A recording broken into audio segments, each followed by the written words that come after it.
Donc, bonjour à tous. Je suis heureux d'être avec vous aujourd'hui pour faire cette présentation-là sur la planification et la gestion agile avec la plateforme Azurebot.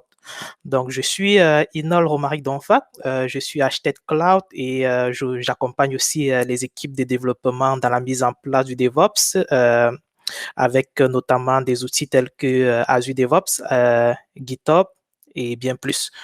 Je suis également Microsoft MVP en intelligence artificielle et actuellement, je réside au Québec. Donc, pour me joindre, là, vous avez mon adresse de courriel.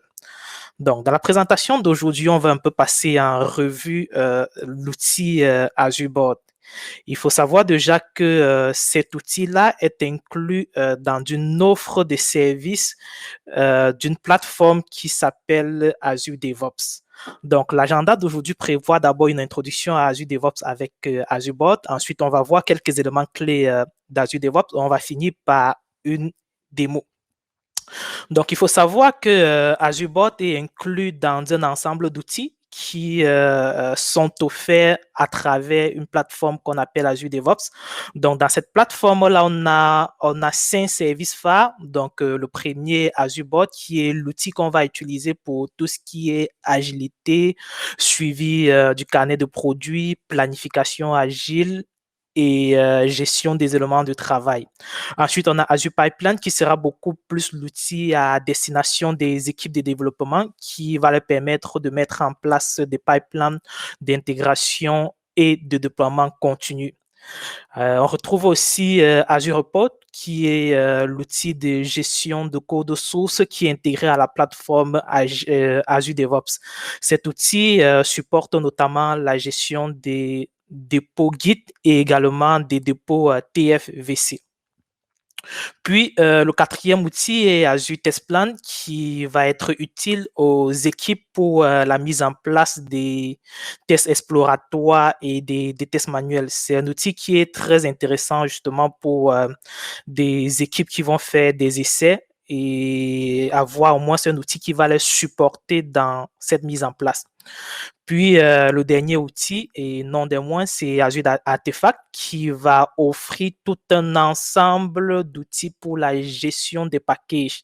Cet outil-là supporte notamment des gestionnaires de packages populaires tels que NuGet pour les développeurs .NET, NPM pour les développeurs Node.js ou encore la plateforme de gestion des packages de l'environnement Python.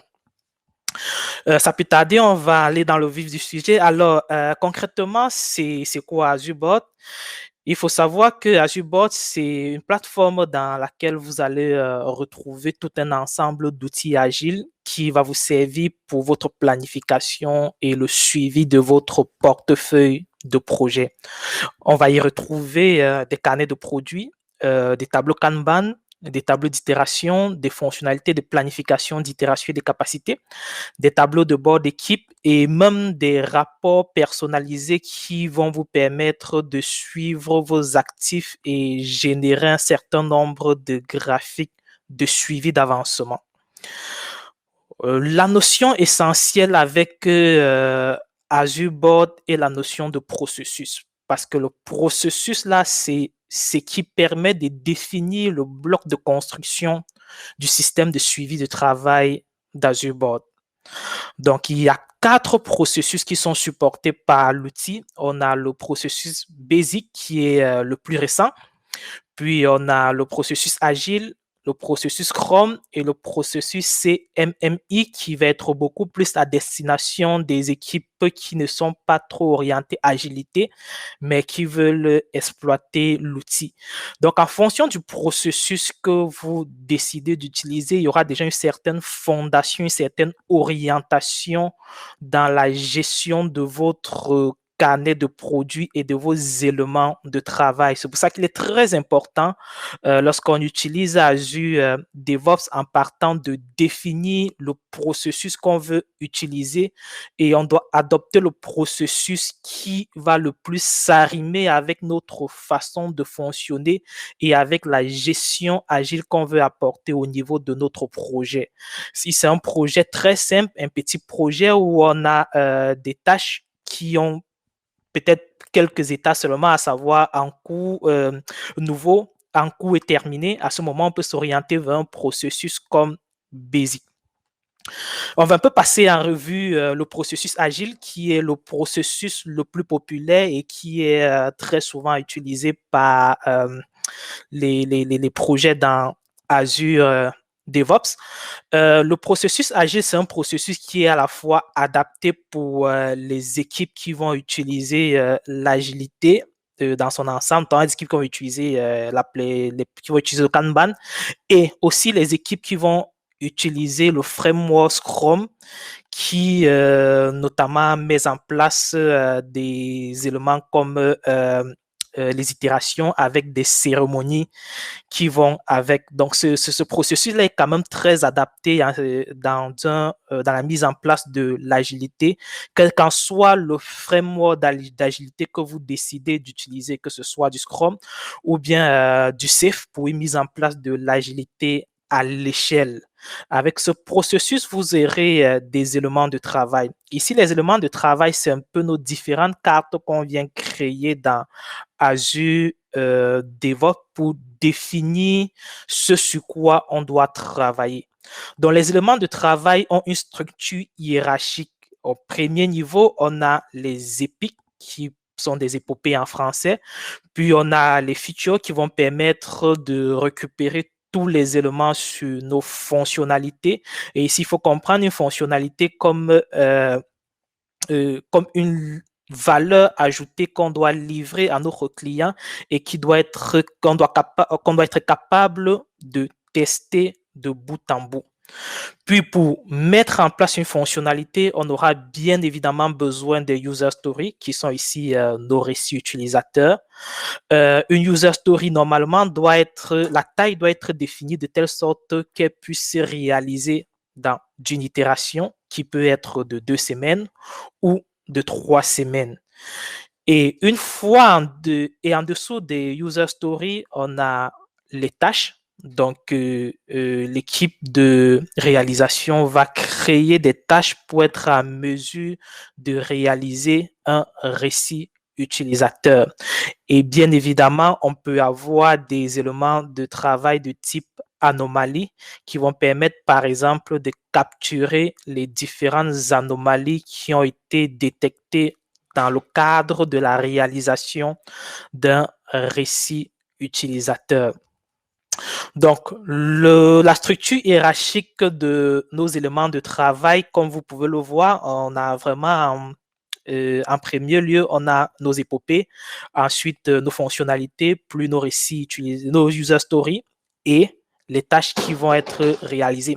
Il faut savoir que ces éléments de travail, on a la notion d'état qui sont rattachés à ces éléments de travail et l'état va nous permettre de suivre la réalisation au niveau de chaque type d'élément de travail. Dans le cas des user stories et des tâches, par exemple, lorsqu'on crée une user story, elle est d'abord à l'état new. OK? Lorsqu'elle est à l'état new, notre product owner doit renseigner toutes les informations nécessaires pour que l'équipe de réalisation puisse en fait réaliser ce récit utilisateur. Une fois que le récit utilisateur a été rempli comme il faut et que c'est prêt à démarrer, l'équipe de réalisation va faire passer le récit à l'état actif dans le cadre d'une itération.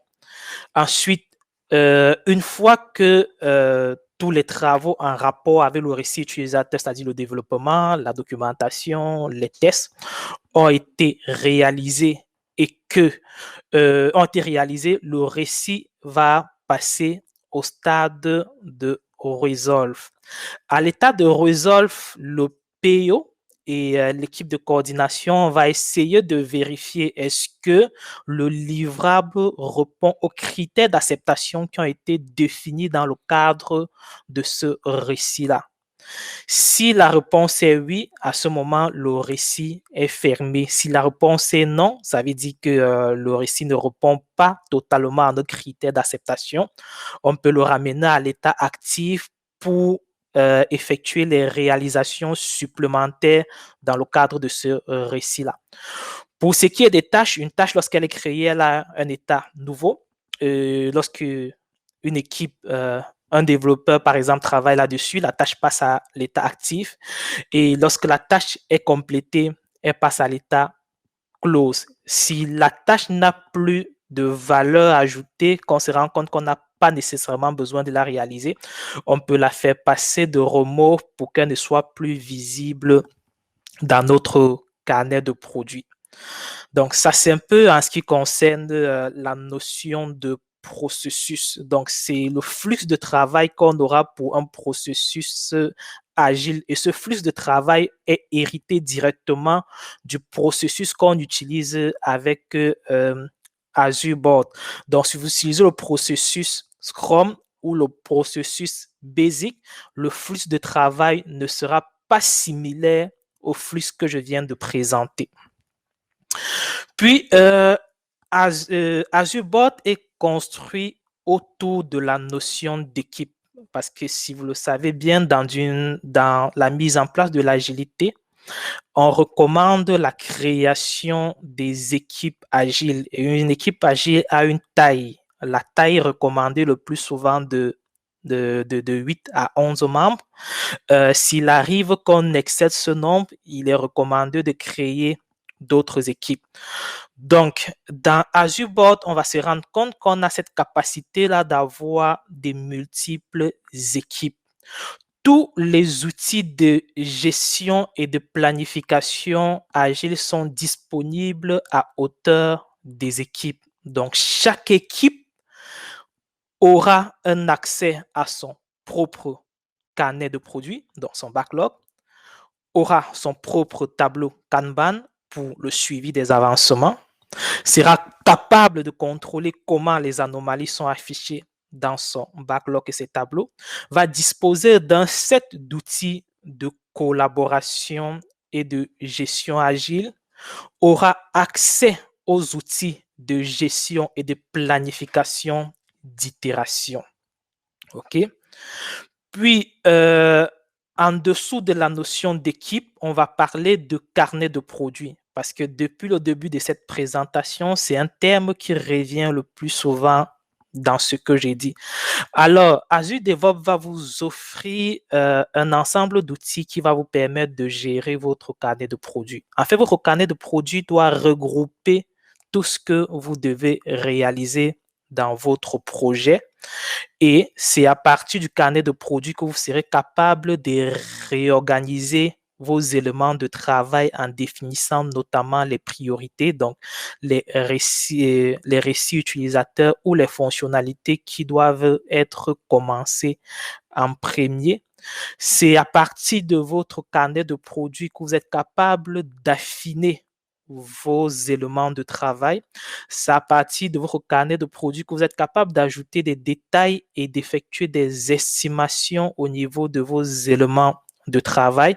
C'est également à partir de là que vous êtes capable de prévoir de prévoir et d'estimer ce que vous pourrez livrer dans votre sprint ou bien même d'effectuer vos prévisions sur le long terme. Ensuite, vous avez les itérations. Donc, une fois qu'on a constitué notre carnet de produits, si on fonctionne en mode Scrum, on a cette cérémonie de planification de nos itérations où on doit décider de quel engagement, on doit décider sur notre engagement. Donc, il va falloir qu'on décide sur quel élément de travail on veut s'engager au cours de notre itération. Donc, Azure Board va vous offrir aussi un ensemble d'outils qui va être très utile notamment pour planifier une itération. À ce moment, vous serez capable d'utiliser la fonctionnalité des drag and drop pour ajouter des éléments de travail à une itération, pour assigner des éléments au carnet de produits de l'itération, pour définir la capacité de l'itération, pour ajuster votre charge de travail et mettre à jour vos tâches. OK? Et chaque itération, c'est un peu time-boxé, donc ça doit avoir une date de début et une date de fin, comme c'est défini à l'écran. Il faut savoir que lorsque vous planifiez correctement vos itérations, lorsque vous découpez correctement votre carnet de produits, la finalité d'un outil de gestion comme AzureBot, c'est de mettre à vos dispositions un ensemble d'outils d'analyse qui va vous permettre de faire un suivi de votre carnet de produits avec le plus de facilité possible. Donc, de ce fait, si vos éléments de travail et votre itération a été planifiée correctement, vous pourrez notamment exploiter le burn down qui va vous permettre d'avoir une visibilité sur la réalisation de votre équipe durant une itération. Ce graphique est très utile parce qu'il va vous permettre à tout moment d'avoir un overview du travail restant, d'avoir la progression de votre équipe de réalisation et de savoir si vous êtes capable de terminer votre itération ou pas à une date donnée. Donc, c'est un élément de gestion qui est très utile justement dans le cadre de la réalisation d'une itération. Ensuite, on a la vélocité qui est un autre actif qui est très intéressant et qui est justement très utile pour les équipes parce que les équipes doivent être capables de savoir sur quoi elles peuvent s'engager. Pourquoi? Parce que le plus souvent, lorsqu'une équipe démarre, elle va décider avec la capacité et le nombre de ressources que j'ai, je pourrais réaliser peut-être 5 récits utilisateurs ma première itération. Mais à la fin de l'itération, on se rend compte que l'équipe a réalisé plutôt 4 récits utilisateurs suite à un certain nombre de facteurs.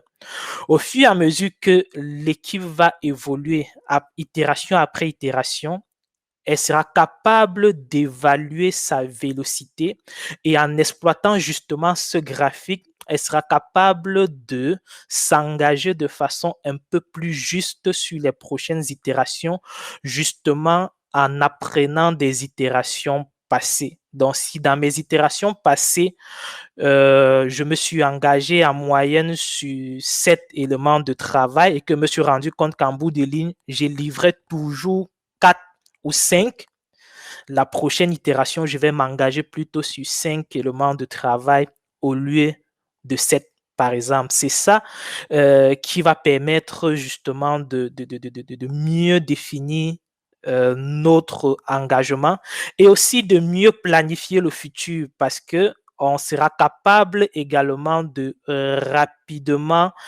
se recentrer et peut-être modifier le calendrier de livraison de notre projet parce qu'on a une meilleure visibilité sur notre vélocité et le nombre d'éléments de travail qu'on est capable de livrer itération après itération.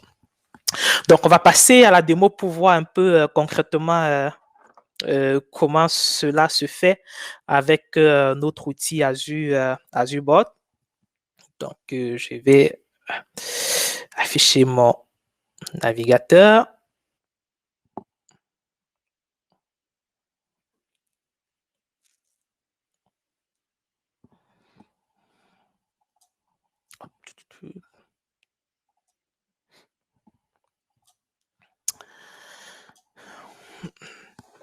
Donc, là, je suis dans Azure DevOps. Donc, l'outil est accessible à partir du lien dev.azure.com.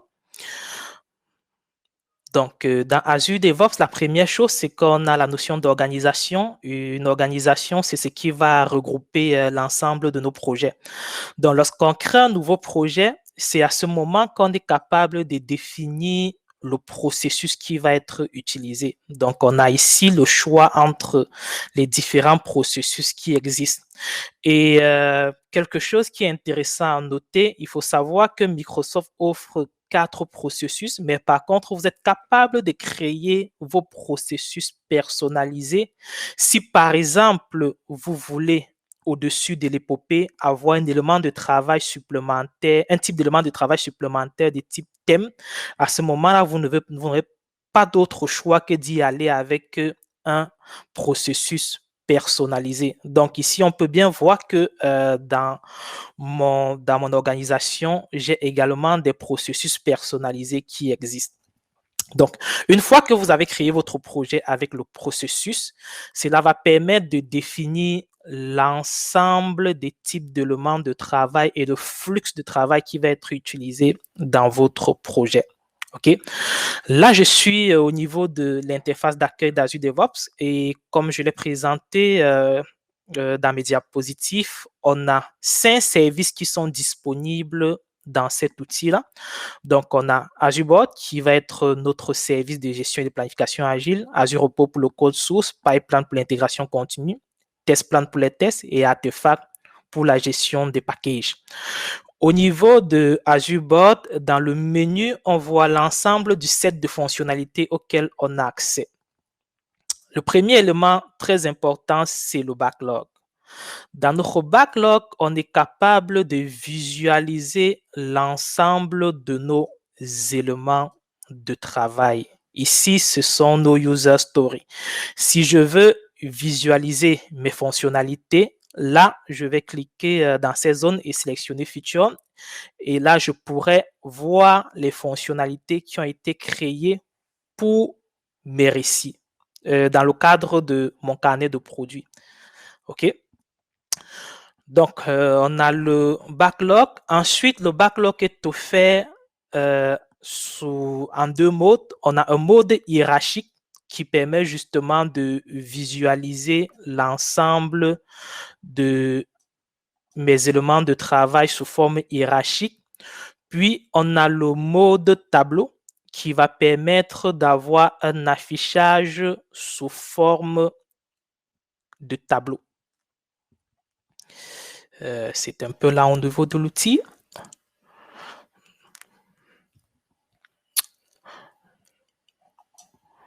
Donc là, on a l'affichage en mode tableau. Donc dans l'affichage en mode tableau, justement, je peux rapidement avoir une vue d'ensemble de mes récits qui sont encore au statut nouveau, des récits qui sont actifs, donc qui sont en cours de réalisation, et des récits qui sont terminés. OK? Mon carnet de produits est affiché pour mon équipe web. Il faut savoir que dans mon projet démo, j'ai 2 équipes. Donc, j'ai une équipe mobile et j'ai une équipe web. Puis, j'ai une équipe de coordination au-dessus qui englobe ces 2 équipes. Chaque équipe a accès à son carnet de produits. Donc, si je vais dans mobile, vous allez voir que j'aurai un carnet de produits qui est différent pour mon équipe mobile. Et si je vais dans projet démo, qui est l'équipe globale, vous allez voir que j'aurai une fusion entre les carnets de produits de l'équipe web et le carnet de produits de l'équipe mobile. OK? Donc, à partir d'ici, justement, j'ai cette vision d'ensemble-là.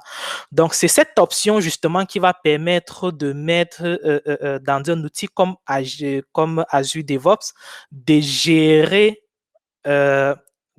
d'offrir une gestion d'agilité à l'échelle pour des projets qui sont volumineux. Un projet, par exemple, où on aura peut-être 5, 6, 7 équipes qui réalisent conjointement et sont cadencés sur les mêmes itérations avec les mêmes dates de livraison, mais chaque équipe doit avoir son set d'outils de gestion et de planification agile. Donc, avec cette option, on est justement capable de mettre en place ce mécanisme de gestion et de planification agile à l'échelle. Donc, si je passe rapidement au niveau de la planification de mes itérations, Si je viens au niveau des sprints, donc là, je suis dans mon itération 3 qui se réalise du 29 mars au 9 avril. Au niveau de la capacité, j'ai commencé je vais aller sur mon projet web d'abord. Donc, au niveau de la capacité, je commençais par définir le nombre d'heures par jour de la disponibilité des différentes ressources qui vont réaliser dans le cadre de mon itération. Ici, j'ai 3 ressources et chaque ressource réalise une activité spécifique. Donc, c'est une étape qui est très importante si je veux être en mesure de suivre l'évolution de mon itération avec le burn down. Une fois cela est fait, dans mon tableau d'itération, je suis capable de créer mes tâches et les assigner à mes ressources. Donc là, je peux ajouter une nouvelle tâche pour mon récit authentification web. La tâche, par exemple, elle va être développement.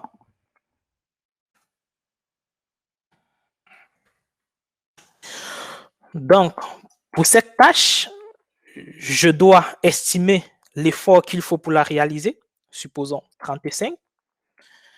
Le temps restant, ça va être 35, vu qu'on n'a pas encore réalisé la tâche. Et l'activité correspondante, c'est une activité de développement. Et je peux assigner à ma ressource. Une fois cela fait, je vais enregistrer.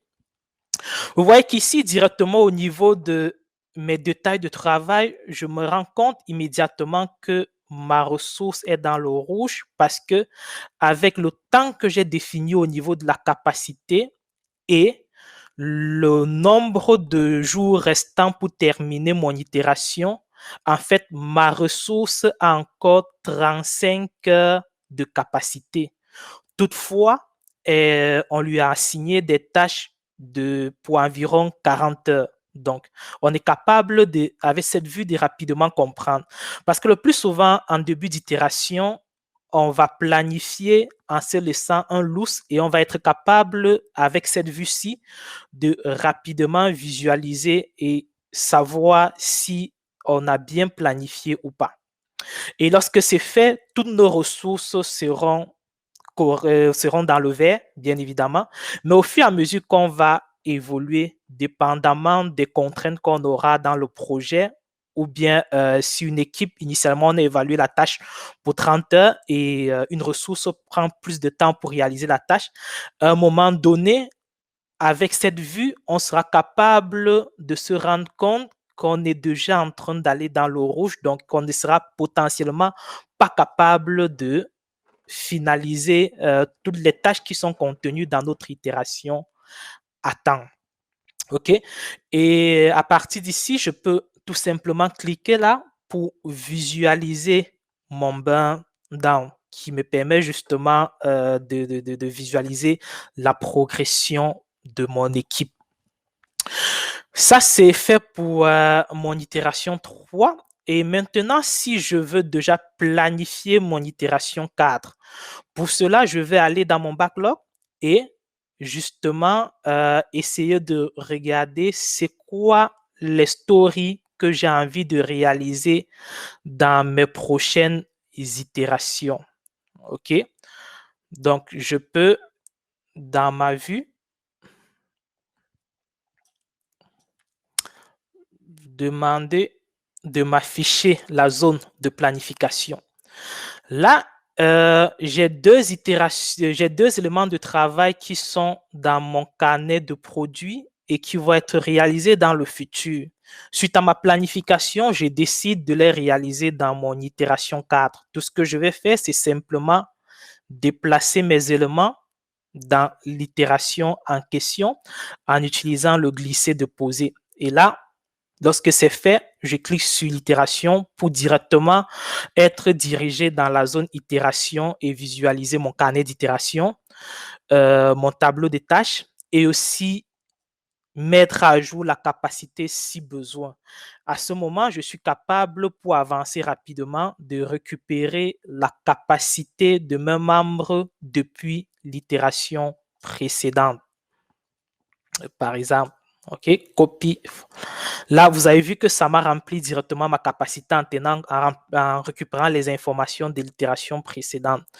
Ce qui est intéressant, c'est que dans ma vue projet démo, qui est mon équipe un peu plus haut niveau, vous allez voir que dans cette vue-là, j'ai carrément la visibilité sur l'ensemble, pour l'ensemble de mes équipes. Donc là, je vois à la fois le carnet de tâches d'itération de l'équipe web et également celui de l'équipe mobile. OK? Donc, à la suite de cela, bien évidemment, j'ai au niveau de mon carnet de produits, j'ai ma vélocité que je peux visualiser et qui va me donner quand même des informations sur les tendances de réalisation de mon équipe. Par exemple, en mon itération 1, j'avais 4 récits de planifiés. J'ai pu compléter les 4 avec un élément en retard. Puis, à mon itération 2, j'avais 5 de planifiés, j'ai complété 2 avec du retard et 3 ont été reportés à l'itération suivante. Et enfin, pour finir, on a les requêtes justement qui vont nous permettre justement de pouvoir ressortir certains éléments dans notre carnet de produits. Par exemple, je peux vouloir lister mes récits qui ont été fermés. Je peux vouloir lister mes récits de type je peux vouloir lister mes éléments de travail de type fonctionnalité, etc., etc. Bref, la fonction de requête est quand même très utile parce que c'est sur ça qu'on va s'appuyer pour être en mesure de mettre en place des graphiques qu'on pourra afficher dans notre tableau de bord.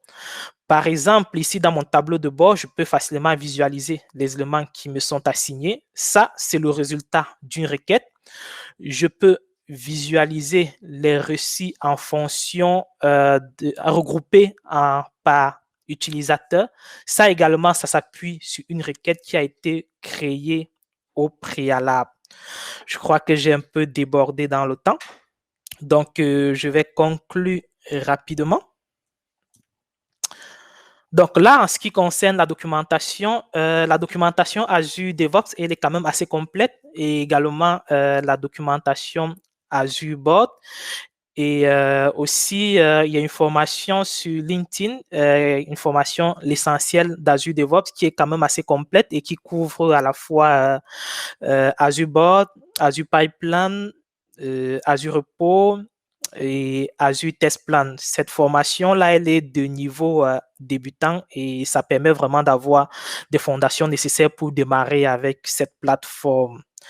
Donc, sur ce, je vais prendre des questions s'il y en a. Alors oui, il y avait une ou deux questions dans le chat, dont une question qui était de savoir s'il était donc c'est Gianti qui a posé cette question. I'm curious if it's possible to share the user story and task amongst different boards. Oui, comme on a vu dans ma présentation là, on peut avoir nos récits utilisateurs, nos user stories, on peut les afficher dans différents tableaux. Surtout parce que les tableaux sont définis en fonction des équipes. Okay? Si dans Azure Board, j'ai 10 équipes, chaque équipe a son tableau. D'accord? Et maintenant, il y a la notion d'hiérarchie au niveau de mes équipes. OK? Donc, je peux visualiser, dans mon tableau, je peux visualiser les éléments de travail qui sont contenus dans mon carnet de produits, mais qui sont également contenus dans le carnet de produits des équipes qui sont en dessous de moi. Par contre, si l'équipe en question n'est pas en dessous de mon équipe, je ne suis pas capable de visualiser l'élément dans mon tableau. D'accord. Je crois que c'est à peu près la seule question que l'on avait dans le chat. Après, c'était plus des remarques, donc il n'y a pas de voilà. Donc il y a Laurent qui trouve que l'interface n'est pas très user friendly. Après, c'est peut-être une question d'habitude, question de goût. Oui, il faut savoir que c'est quand même un ensemble d'outils. Il y a quand même beaucoup de fonctionnalités au niveau de cette plateforme-là. Et vous savez, plus on a des fonctionnalités, plus ça apporte quand même un peu de complexité. Et veut pas, à un moment donné, on peut avoir du mal à naviguer là-dedans justement parce qu'il y a tellement de fonctionnalités.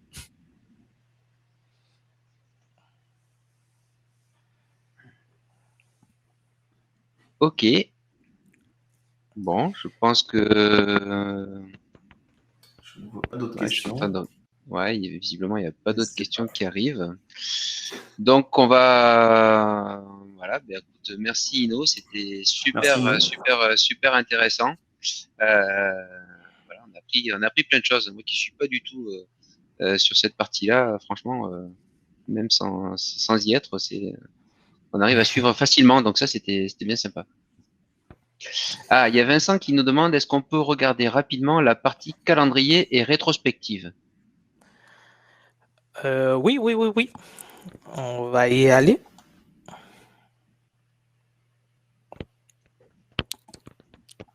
OK. La portion calendrier. Déjà, il faut savoir que calendrier ici, c'est pas une fonctionnalité native d'Azure DevOps. C'est une fonctionnalité supplémentaire qu'on est allé chercher, que je suis allé chercher au travers des extensions. Donc, l'outil, oui, il y a beaucoup de fonctionnalités, mais on est capable encore d'étendre cette fonctionnalité-là avec des extensions qui sont développées par Microsoft Lab, qui sont développées par la communauté. Donc, on a cette fonctionnalité Calendar qui va permettre justement de mettre l'emphase sur notre calendrier de livraison et être à mesure d'ajouter des événements. Par exemple, pour mon itération 3, quels sont les potentiels événements qui peuvent avoir de l'impact sur cette itération? Là, on voit itération 3, donc je suis capable d'ajouter justement des événements à ce calendrier-là et ça sera visible à hauteur de mon équipe dans Azure DevOps. Ensuite, l'autre fonctionnalité intéressante, c'est les rétrospectives. Et cette fonctionnalité-là, elle est de plus en plus utilisée encore dans un contexte de pandémie où on n'a plus nos équipes sur place.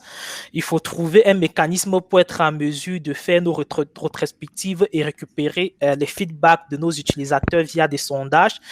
Alors, avec cette fonctionnalité, on est justement capable d'avoir un outil de sondage directement intégré à Azure DevOps et dès lors qu'on crée notre rétro pour avoir des feedbacks sur l'itération, tous les membres de notre équipe sont capables de donner leur retour d'expérience sur l'itération en cours et avec cette fonctionnalité, on est capable de faire notre revue d'itération beaucoup plus simplement sans avoir besoin d'aller utiliser un outil tiers pour faire la collecte d'informations. Et dernière fonctionnalité aussi intéressante et non des moindres, c'est la fonctionnalité de planification qui qui était disponible initialement à travers une extension, mais qui a été intégrée de façon native dans Azure DevOps et qui est disponible actuellement en pré-version. En fait, cette fonctionnalité, ce qui est intéressant avec cette fonctionnalité, c'est qu'on sera capable de créer notre plan de livraison. Vous voyez, par exemple, si j'ai un plan de livraison qui justement me permet de visualiser rapidement les réalisations de chaque équipe, itération par itération. Donc, on peut rapidement voir que mon itération 1, j'ai réalisé ces récits. Mon itération 2, j'en ai réalisé ceci. Itération 3 et même ce qui est prévu pour mon itération 4. OK? Et également pour mon équipe de coordination qui va planifier ma livraison en utilisant beaucoup plus mes fonctionnalités. On est capable aussi d'avoir cette vue-là en utilisant la fonctionnalité de planification. Très bien. Alors, ce qu'on va faire, puisque juste après, on va lancer le tirage au sort. Donc là, je demande à tous ceux qui sont encore avec nous dans le chat de se signaler. Vous faites un petit coucou ou un petit ce que vous voulez. Ça va nous permettre donc de récupérer votre nom. Voilà, comme vient de le préciser Olivier, et du coup de vous inclure dans le tirage au sort. Voilà, donc vous avez quelques minutes pour faire ça. Et en attendant, moi j'avais une question supplémentaire pour Ino. Je sais pas si tu es toujours là, si tu nous entends, parce que tu as disparu de l'écran. Je suis là, je suis là. Ouais, voilà, super. Moi j'avais une question sur la partie licensing. C'est-à-dire que ce que tu nous as montré, c'est super, c'est génial. Mais comment on fait pour utiliser cette plateforme-là? Est-ce qu'il faut avoir une souscription Azure? Comment ça se passe? Oui, il faut savoir qu'au niveau de la portion licensing, Azure DevOps est free et disponible gratuitement. Mais il faut savoir que la tarification est basée sur le nombre d'utilisateurs. Donc, moi, si je veux utiliser Azure DevOps, j'ai qu'à créer mon organisation, créer mon projet d'équipe et tout est correct. Si je suis une petite équipe, donc moins de 5 développeurs, je suis capable, à ces 5 développeurs, Microsoft attribue par défaut des licences gratuites.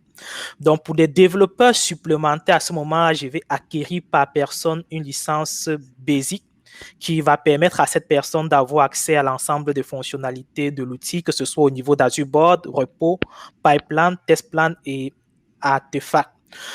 Maintenant, Microsoft offre un avantage à ceux qui ont des souscriptions Visual Studio. Donc, quelqu'un qui vient utiliser, quelqu'un à qui je donne les droits et qui a un compte MSDN qui est une souscription MSDN qui est associée à son compte Microsoft, il n'y a plus de licence supplémentaire qui est payée pour cette ressource-là. OK? Il y a aussi la notion de projet, de visibilité de projet. Parce que dans Azure DevOps, on a des projets privés et des projets publics. Un projet privé est vraiment accessible uniquement à des personnes à qui je donne des autorisations. Tandis qu'un projet public est accessible à hauteur d'Internet, un peu comme ce qu'on a sur GitHub. Donc, lorsqu'on crée un projet qui est public, à ce moment-là, il n'y a pas de tarification parce qu'on suppose que le projet public est créé dans le cadre de la mise en place d'une solution open source, par exemple. Donc, on n'a pas besoin de cacher les actifs qui sont mis en place. À ce moment, Microsoft suppose que derrière, vous n'avez pas réellement une plus-value. Donc, que ce n'est pas nécessaire que vous défrayiez des frais supplémentaires pour acquérir des licences. À ce moment-là, l'outil est totalement gratuit. D'accord. J'ai vu une remarque de Nick Passé qui m'a fait rire. J'utilisais TFS à l'époque, aujourd'hui j'utilise beaucoup Azure Board aussi. C'est vrai qu'à l'époque on pouvait connecter Excel à TFS. J'ai l'impression qu'on peut toujours le faire sur Azure Board pour récupérer toutes ces tâches et user story. Oui, oui, on peut toujours le faire et il y a quand même il y a une connexion. Oui, on peut le faire et on peut aussi synchroniser. Donc, même si on a fait des modifications dans nos récits, nos user stories, dans un fichier Excel, on est capable de directement appliquer la modification dans Azure DevOps et c'est aussi Excel avec des fichiers CSV qui sont utilisés notamment pour exporter des éléments de travail peut-être d'un projet Azure Board vers un autre. Il faut aussi savoir qu'il y a une très bonne intégration avec Power BI, justement parce que, comme vous le savez, derrière l'outil, il y a beaucoup de données qui sont générées et ces données-là, parfois, sont très utiles pour les équipes de gestion et il faut générer des rapports qui vont avoir de la plus-value pour eux. Et justement, il y a cette intégration avec Power BI pour des scénarios un peu plus poussés de génération de rapports. D'accord, merci Ino. Ok, super. Bon, on va pouvoir passer donc au tirage au sort. Alors, est-ce que je partage mon écran pour afficher la roue? Pour l'instant, on ne le voit pas encore, ça devrait arriver. Ouais, alors attends, hop, je vais partager mon écran. Voilà.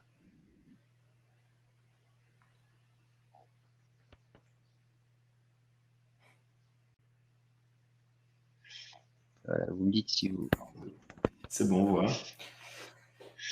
Ok. Il y a du monde sur cette roue. Ah, il y a du monde sur la roue, ça veut dire qu'on a pas mal de public ce soir qui est intéressé. Je regarde qu'il n'y ait pas de case vide. Donc voilà, mais du coup on va pouvoir lancer le tirage au sort. Prêt, hop, c'est parti. Ça tourne, ça tourne, ça tourne, ça tourne. Et donc, et voilà, donc Hop. Voilà. La roue vient de s'arrêter donc sur Guillaume Ortega. Bravo. Guillaume, si tu es là, il faut que tu te manifestes dans le chat. Voilà. Je crois qu'il a pas mal participé au chat Ouais, ce soir. il a pas mal participé. Voilà, ok, c'est bon, c'est génial, merci beaucoup. Ok, donc je crois, Olivier, que tu vas reprendre contact avec lui. Voilà, c'est génial. Ok, bon, ben merci, merci à tout le monde. Alors je vais arrêter le partage, c'est bon. Merci à toutes et à tous pour avoir suivi ce meet-up. Donc, je rappelle juste, c'était l'avant-dernière journée du MS Dev Roadshow, puisque ça continue demain avec un programme qui va être tout aussi passionnant que les journées précédentes, avec un tartinet tech dès 10 heures du matin sur la partie Dev Web sur Surface Studio Co, un startup brunch de 11h à 11h30 sur Onirix, le Geek Cooking Class. Donc là, toute la semaine, on a fait des recettes de folie entre midi et 2. Et donc là, demain, on va faire la fameuse bière au beurre de Harry Potter. Donc n'hésitez pas, voilà, si ça vous intéresse, soit de participer, soit de suivre ça. C'est à midi sur le channel. À 13h, on aura un petit Back to the Future et on va parler de Age of Empires. Donc, je pense qu'il va y avoir pas mal de geeks qui vont être intéressés par ces discussions. Ça va rappeler plein de choses à plein de monde. À 14h, on aura une petite session avec Chris, donc une session Learn with Chris, où on va apprendre à créer des workflows d'intégration continue à l'aide de GitHub Action. Et puis, pour finir cette semaine de folie du MS Dev Roadshow, donc à 17h, un petit dernier mot. Voilà, histoire de remercier tous les participantes et tous les participants, et puis surtout la magnifique équipe d'organisation qui nous a permis de bien s'éclater toute cette semaine. Merci. David, je te laisse le mot de la fin. Merci à tous d'être venus, c'était très sympa, et puis bonne soirée, à demain, sans faute. Allez, ciao, bye bye, et portez-vous bien. Ciao.